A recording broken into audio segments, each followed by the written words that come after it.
নানা রকমের সমস্যা।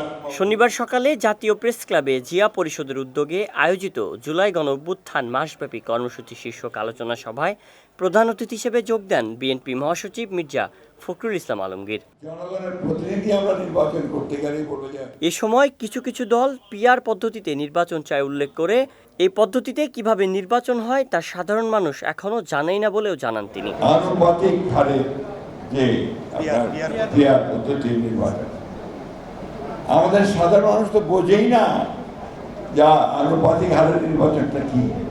তারা জানে যে একজন ক্যান্ডিডেট দেবে পার্টি, সেই ক্যান্ডিডেটের যে মার্কাই হোক, ধানের শীষ অথবা আপনার দাঁড়িপাল্লা অথবা আপনার কুড়া পাতা যাই হোক, সেখানে গিয়ে সে ভোটের দিন ভোট দেবে, ভোট দিয়ে সে নির্বাচন করবে, তাই না?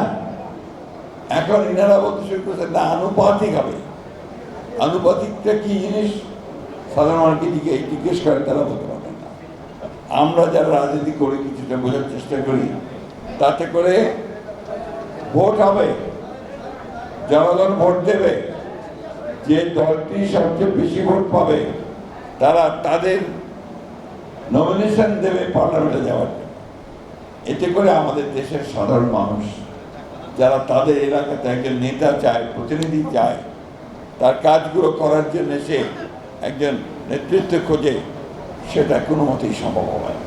সংস্কার একটি চলমান প্রক্রিয়া উল্লেখ করে মির্জা ফখরুল বলেন, কয়েকজন ব্যক্তিকে দেশ বিদেশ থেকে ভাড়া করে এনে দেশ চালানো যায় না। সংস্কার হতে হবে একটা প্রক্রিয়ার মধ্য দিয়ে। It's a continuous process.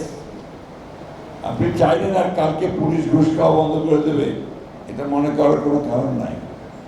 স্ট্রাকচারটা তৈরি করতে হবে এমনভাবে যাতে করে সে ঘুষ না খায়।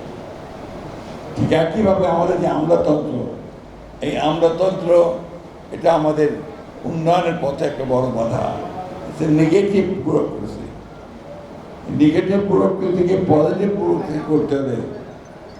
তার জন্য যা যা করা দরকার, অর্থাৎ মূল কাজ হচ্ছে জনগণের সঙ্গে সম্পৃক্ত করা, সেই বিষয়গুলো করতে হবে। জনগণের প্রতিনিধি আমরা নির্বাচন করতে গেলেই বলবো যে বিএনপি শুধু নির্বাচন চায়। নির্বাচন কেন চাই সেদিকটা ভালো করে চিন্তা করুন, অবকাশই পায় না। নির্বাচন না হলে আমি প্রতিনিধি নির্বাচন করবো কি করে?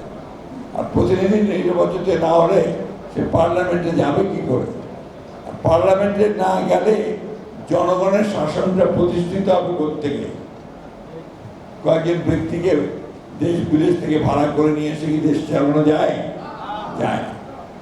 এই যে সহজ সরল কথা, এই সহজ সরল কথাটা আমাদেরকে উপলব্ধি করতে হবে। এ সময় বর্তমান রাষ্ট্র কাঠামো আর অর্থনৈতিক কাঠামোর গুণগত পরিবর্তন দরকার বলে মন্তব্য করেন বিএনপি মহাসচিব। সায়ন সাব্বির, বিজয় টিভি, ঢাকা।